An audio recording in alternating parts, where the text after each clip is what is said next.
Some moments in politics feel rehearsed. Polished lines, controlled expressions, carefully managed emotion. But every once in a while, a leader reveals something so raw, so unfiltered, that it stops the country in its tracks. That is exactly what happened when Mark Carney stepped forward today, stood before Canadians, and spoke about a tragedy that continues to echo through our national memory. His voice trembled, his eyes lowered, and for a brief moment, the person behind the office stood exposed. This wasn't the calm economist the world knows. This wasn't the steady architect of policy Canadians have come to expect. This was a human being carrying a wound he never truly escaped. Carney didn't break because of politics. He broke because of remembrance, of a day that changed Canada forever and shaped who he would eventually become. Canadians saw something unusual. A leader who wasn't trying to impress, persuade, or defend himself. He was trying to honor lives stolen, acknowledge pain that still lingers, and confront a responsibility he feels in his bones. And the weight of that responsibility showed. It revealed a truth many never knew. This tragedy didn't just touch Carney once, it stayed with him.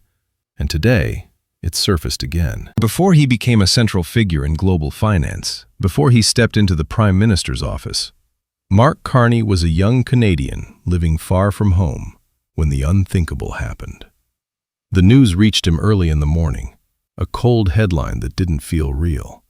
14 young women taken in a single act of hatred. A campus turned into a symbol of national grief. Carney wasn't there physically, but the moment lodged itself deeply in him. He described it as if the memory remained sharp even decades later. Waking up in England, reading the first reports, and feeling his stomach drop as he realized what had happened. This wasn't just an event he learned about. This was a rupture in Canada's story, and in his. The Polytechnique tragedy became one of those moments that follow a person through adulthood, shaping how they see violence, inequality, and the fragility of life.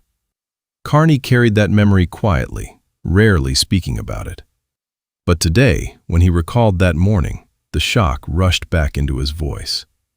And what happened next would show Canadians that this wasn't simply old history for him. It was a scar that never truly healed. Leaders often train themselves to stay composed in front of cameras, but no training can override genuine grief. As Carney stepped up today, something shifted. His shoulders dropped, his voice slowed, and the weight of decades pressed visibly on him. This ceremony wasn't routine. It wasn't symbolic. It reopened a wound he'd been carrying quietly, and Canadians watching could feel the heaviness settle over him. For Carney, this moment wasn't about political gain. It was about standing in the presence of a national wound, one that still aches for families who never got to say goodbye, for communities changed forever, and for a country that had to confront the reality of gender-based harm. Carney wasn't performing sorrow. He was reliving it. The tremor in his voice wasn't theatrics. It was memory. The long pauses weren't crafted for effect. They were the pauses of someone holding back pain. And yet, behind the emotion, there was a deeper truth taking shape. A truth about responsibility, leadership, and accountability. Because what Carney revealed next wasn't just personal. It was a challenge to himself and the nation. And it would surprise everyone watching. Then came the moment that stunned even his critics. With the cameras rolling and the nation watching, Carney openly admitted something few leaders ever say aloud. Progress has been made, but not enough. Not nearly enough. He acknowledged the failure not as an abstract flaw of the system, but as a responsibility that sits on his shoulders. He did not hide behind committees, political delays, or shifting blame. He said plainly that the government must do better, that he must do better. He spoke about the rise of new assault-style weapons entering the country. He referenced patterns of coercive behavior that escalate into harm. He mentioned intimate partner violence, not as a distant issue, but as something happening inside Canadian homes right now. His tone wasn't defensive or political. It was honest, even uncomfortably so. For a moment, it didn't feel like the Prime Minister speaking. It felt like a citizen confronting a truth he wishes had changed sooner. And when he said, "I recognize that," the tremble in his voice made it clear. He wasn't reading lines. He was taking ownership. But the emotional weight of the moment deepened when he switched languages and revealed an even more intimate side of himself. When Carney shifted into French, the tone changed entirely. The vulnerability that was already visible sharpened into something deeper, an intimacy usually kept far from public view. His words to Quebecers felt personal, almost like a conversation rather than a speech. He acknowledged their memories, their grief, their right to live in communities free from harm. He did not speak like an outsider offering condolences. He spoke like someone who understood Quebec's trauma as part of Canada's fabric. And that simple shift carried enormous weight. It signaled a national unity not built on politics, but on shared mourning.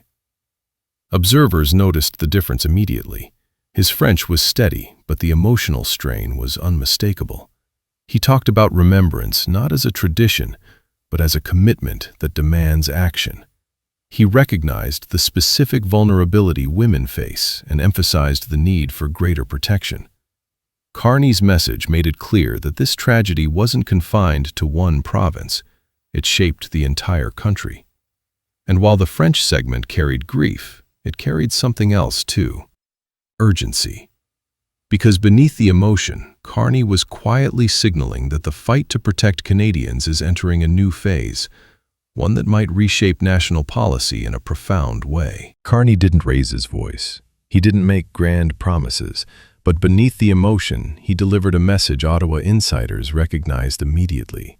A major push for stronger protections is coming. His references to tightening gun laws, confronting coercive control, and reinforcing bail reforms weren't random points. They were warnings, signals that the government is preparing a new round of legislation. He spoke about new assault-style rifles entering circulation, highlighting that whenever Canada closes one loophole, another seems to appear. He reiterated the need to enforce existing laws more aggressively. And his emphasis on coercive behaviors, the subtle, invisible patterns that escalate into violence, hinted at an upcoming framework many advocates have been calling for. Carney's tone wasn't political theater. It was strategic clarity delivered through the lens of grief. He was saying, in essence, remembrance must become action, and action must become protection. But the most unexpected part of the day wasn't policy at all. It was something much simpler and far more powerful. Something Canadians rarely get to see in any leader. In a country where political speeches often feel rehearsed, today was different. Canadians didn't watch a strategist, an economist, or a polished public figure. They watched a person grappling with memory, grief, and responsibility. Every pause in Carney's voice told a story. Every moment his eyes lowered reflected the weight he carried. The grief wasn't distant. It lived in him. Many Canadians online said they felt something unusual. Connection. Not admiration, not political support. Connection. Because in that moment, Carney was not untouchable or distant. He was human. He showed that leadership is not defined by perfect composure, but by the willingness to feel, to mourn, and to acknowledge shortcomings. This emotional exposure reminded the country of something essential. Empathy is not weakness. Compassion is not political liability. And vulnerability, when rooted in sincerity, can be one of the strongest forces in public life. But the meaning of this moment stretches beyond a single ceremony. What it reveals about Carney, and what it could mean for the country, is something Canadians are only beginning to understand. This ceremony didn't just expose a private memory. It revealed a fundamental part of who Carney is as a leader. For years, he was known as the calm banker, the global financial expert, the strategist who seemed unshakable. But today, Canadians saw the opposite. A man willing to let the country see the grief he carries. This kind of authenticity is rare in public life, and because it is rare, it resonates more deeply. Canadians saw that Carney's commitment to preventing gender-based harm isn't rooted in politics. It's rooted in memory, in the shock he felt decades ago and the responsibility he feels now. That connection makes his promises feel less like policy goals and more like personal vows. This moment will follow him, not as a sign of fragility, but as proof of sincerity. And many believe it may become one of the defining turning points of his leadership, not because he spoke perfectly, but because he spoke honestly. But to understand what this moment truly means for Canada's future, we must step back from the emotion, look at the bigger picture, and face a question that affects the entire country. What happened today was more than a speech, more than a ceremony, and more than a somber reminder of a dark chapter in our history. It was a moment of truth, a moment where Canadians saw their leader not as a symbol of authority, but as a human being carrying the emotional weight of a national tragedy.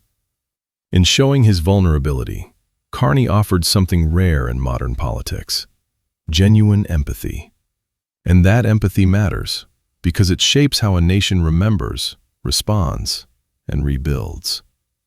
The Polytechnique tragedy is not a distant memory.